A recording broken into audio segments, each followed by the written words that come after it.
Coming up on Network Africa, Morocco and Nigeria sign a pipeline transportation gas agreement.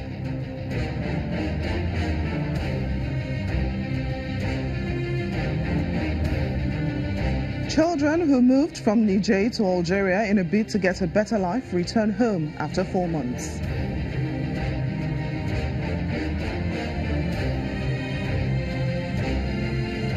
And we have an in-depth discussion on the International Criminal Court's decision to overturn DR Congo warlord's war crimes conviction.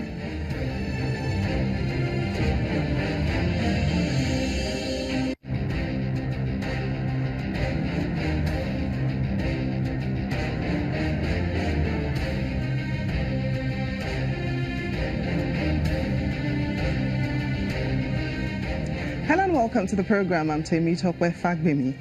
President Muhammadu Buhari of Nigeria and King Mohammed VI of Morocco have reaffirmed their commitment to fostering deeper bilateral cooperation between the two countries.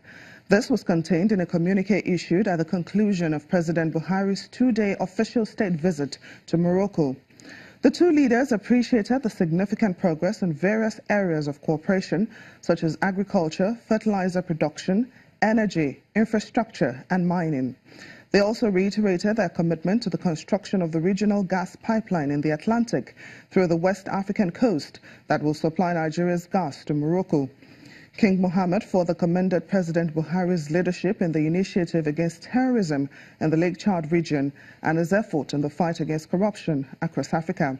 While expressing deep concerns about terrorism and the persistence of security threats in Africa, the two heads of state resolved to strengthen cooperation in efforts to combat radicalization in Africa and beyond. Spain has offered to take in a rescue ship drifting in the Mediterranean with 629 migrants on board after Italy and Malta refused to allow it to dock. The rescue vessel carrying 629 migrants was stranded after Italy's new Interior Minister, leader of the right-wing League, Matteo Salvini, refused the Aquarius ship access, saying Malta should accept them. Malta responded by saying the German charity SOS Mediterranean had picked up the migrants in Libyan waters, which means they fall under Italy's jurisdiction. The Aquarius ship picked up the migrants, including 123 unaccompanied minors, 11 other children and 7 pregnant women from inflatable boats off the coast of Libya over the weekend.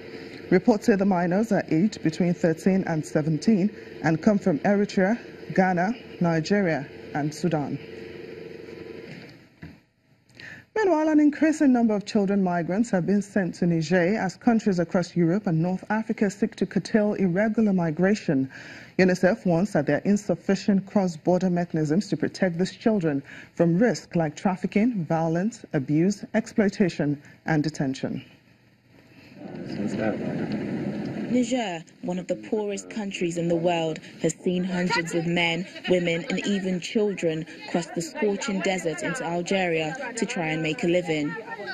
7-year-old Dorsia happens to be one of those children. Although she was taken to Algeria by her father against her mother's will, she has spent 4 months begging on the streets. Finally, she goes back home.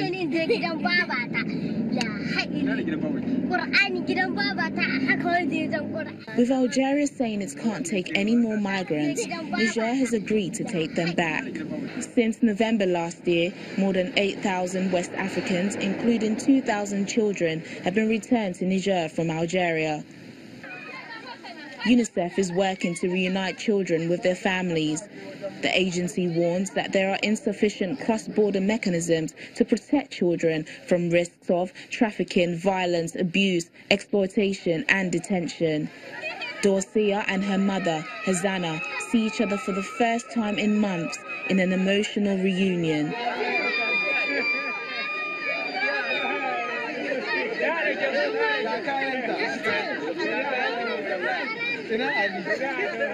I had her in my heart. I spent all my time thinking of her. Hazana had little say when her husband decided to take their daughter away to be a street beggar. Dorsia was rescued when she was rounded up by the police. Her father, who was going to be arrested, escaped. Now I will only think of what to make her for dinner. Just our traditional soup with no meat. Her mother, Hazana, says Dulcia will be enrolled back in school. The International Criminal Court has overturned the conviction for war crimes and crimes against humanity of former Democratic Republic of Congo Vice President Jean-Pierre Bemba.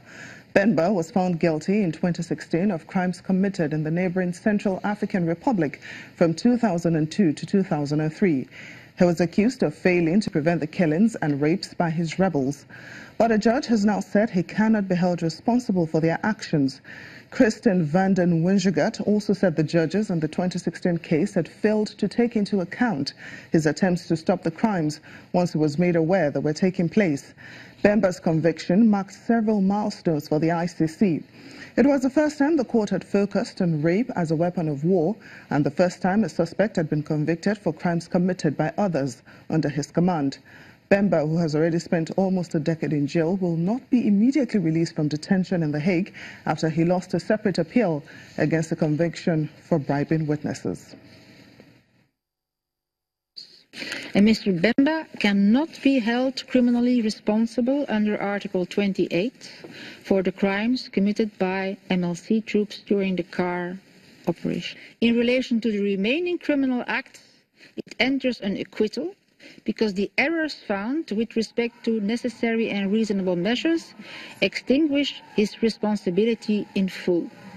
The hearing is now. Let's get more on the story from a former ICC prosecutor, Charles Adiogun Phillips. Thanks for joining us on Network Africa. Thank you for having me. So what are your thoughts on the final verdict handed down to Jean-Pierre Bemba?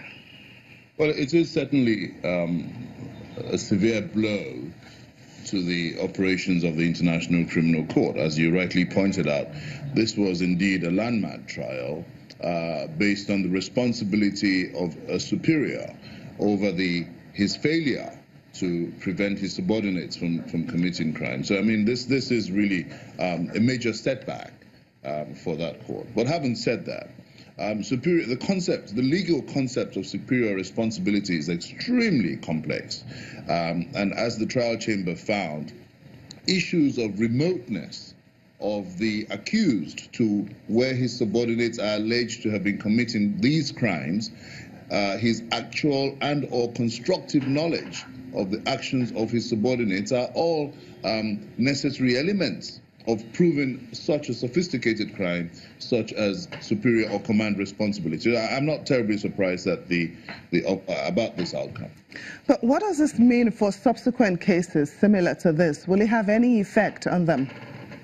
Well, it stretches and redefines the concept. It's a very specific and technical legal concept of command or superior responsibility, which involves holding the superior responsible not for the acts of his subordinates, as has been wrongly reported, but rather for his own failure as a superior to prevent his subordinates from committing crimes or to punish them after he has become aware that those crimes were indeed committed. So, I mean, it's a very technical concept, and it was the first case at the ICC. I mean, we've had several convictions on superior responsibility. I certainly have had several. But the ICC's first test case was this one.